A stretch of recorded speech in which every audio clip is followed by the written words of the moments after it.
right? So any school that's funded fully, right, is 12.6. Now, not every school is funded fully, right? So 12.6 is, I can promise you, no one in Division I has more than that. What do you mean 12.6? 12,000? 12 scholarships. 12 scholarships. Yep. So you got, let's just say our roster cap is 48. Okay. That's it. I have to, 48 is all I can have on my roster. Right? You saw some rosters this year in Division I that were in the 50s, 60s. So that's the thing that's something to consider when you're looking at roster size. But number two, no matter how many kids you have, 12.6 is 12.6. All right. So think of it like in a professional perspective. It's a salary cap, right? Like that pool of money is what I have to recruit the best 48 players that I can. And we have several guys that play that are not on scholarship. Right? Candidly, like if I'm just being totally transparent, like my staff, like those guys are like, those get us over the top. We played in a Final Four. We had some really good players that were there not on scholarship, right? So like, again, it's about maximizing your resources.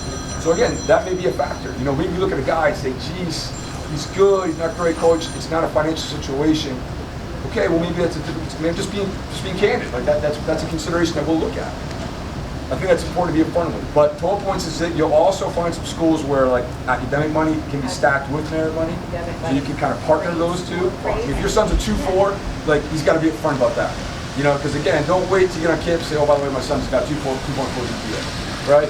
You got 3.8 and you're, at 1,300, like that should be like your opening like sentence, right? Because again, all of a sudden we're thinking to ourselves, great, we could give him $3,000 or $4,000, put $12,000 of academic money. All of a sudden he's a $15,000 player.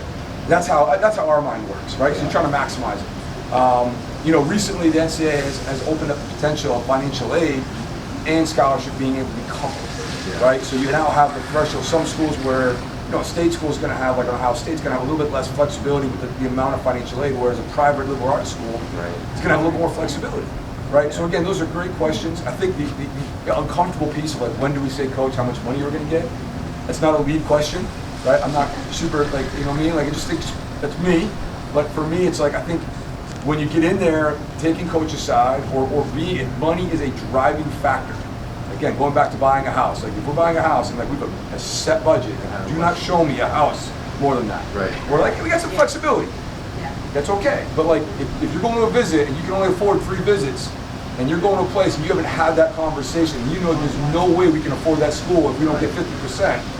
Then you got to have that conversation with coach. Say, coach, all due respect, my son is really excited about your university. Here's where we are fiscally. We respect that this is not easy for you. We just want to get a sense, because if it's not in this space, probably not going to be a fit for us. You didn't ask me how much money your son can get. You just said, you just were honest with me about what your family can contribute. And I think that's a really nice way to attack it, because then we just say, hey, listen, I think we can get close. It's worth coming out. Or I'll say, if that's the case, you're probably better off using your visit at another school.